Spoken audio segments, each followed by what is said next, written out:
আসসালামু আলাইকুম প্রিয় দর্শক। ৪৪তম বিসিএস এর মৌখিক পরীক্ষা শুরু ৫ই জানুয়ারি থেকে, যেখানে ভূমিকাতে বলা হচ্ছে ৪৪তম বিসিএসে আগের মৌখিক পরীক্ষা বাদ দিয়ে নতুন করে ভাইবার সূচি প্রকাশ করা হয়েছে।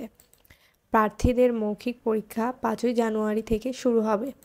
সরকারি কর্ম কমিশনের পিএসসি এক বিজ্ঞপ্তিতে এ তথ্য জানানো হয়েছে।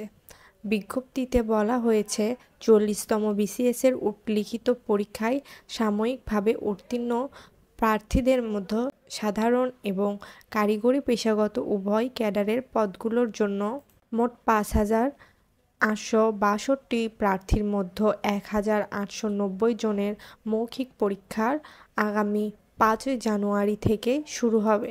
পরীক্ষা চলবে ৫ ফেব্রুয়ারি পর্যন্ত। বাংলাদেশ সরকারি কর্ম কমিশনের প্রধান কার্যালয় আগারগাঁও, শেরেবাংলা নগর, ঢাকায় মৌখিক পরীক্ষা অনুষ্ঠিত হবে।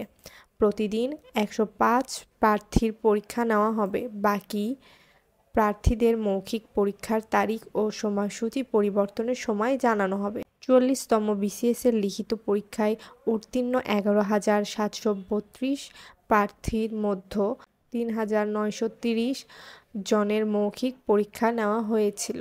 এরপর গত ২৫ আগস্ট এই মৌখিক পরীক্ষা স্থগিত করা হয়।